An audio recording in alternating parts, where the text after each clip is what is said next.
Eckley Miners Village was incorporated in 1854. Francis Weiss, John Lysen Ring, Richard Sharp, Asa Foster, and some other investors discovered coal here. And it was quite lucrative because within the first year of starting the coal company, they actually sent to market 2,000 tons of coal.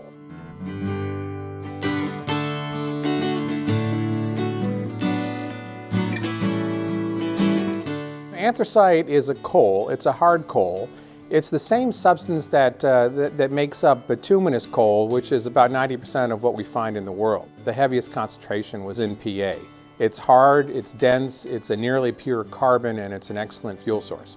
It was the first fuel source that was created outside of wood and wind and water power. And it significantly changed the way the United States was able to address production in this country. Eckley is important because Eckley represents sort of the American experience in industrial towns in the mid-19th and early 20th century, where people from Europe came to this region, came to other industrial regions, and sort of filled out the workforce as America was growing as an economic and an industrial powerhouse. Well, one of the real interesting things at Eckley is that we still have archaeology, and the archaeological is intact. And this archaeology is able to tell us a story about the everyday life at Eckley.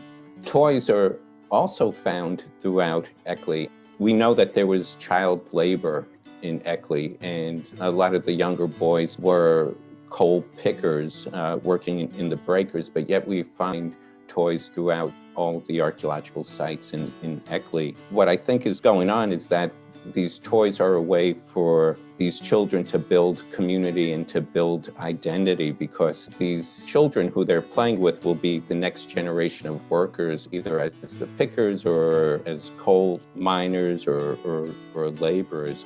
Rather than having a lawn like what we see today, when you rented a piece of property, you would get a piece here 50 feet wide, about 200 feet deep. For the most part, you would have fruit trees and a vegetable garden. They had pigs, chickens, cows, maybe a goat. A lot of times, one single family couldn't afford to buy a cow, so one or more families would get together and they would split the cost as well as the milk. There was bread to bake, meals to cook. You had a summer kitchen where a woman would be able to do her laundry, some of their cooking. The coal stove would be moved out there in warmer weather to keep the rest of the house cool. So as a result, that summer kitchen became pretty much mission control.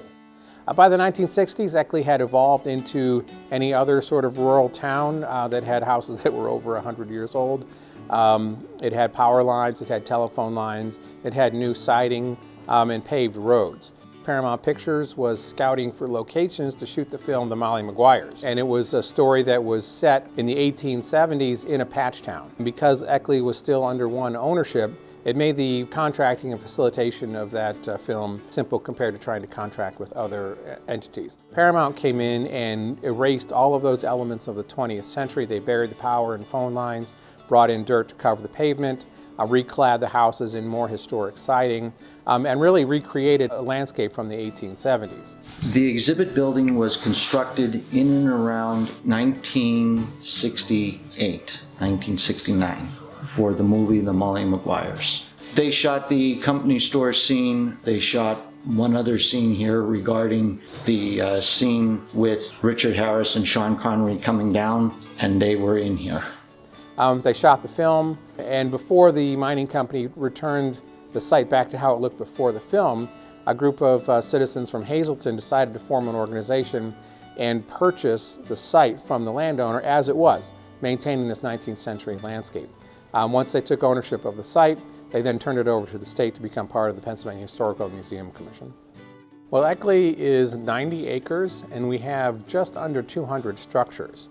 And the majority of those are historic, dating back to the 1870s, 1850s, and then some later outbuildings, sheds, and garages that were built in the 20th century. So we have a vast collection of historic structures, as well as the museum experience up at the front with exhibits and a large amphitheater.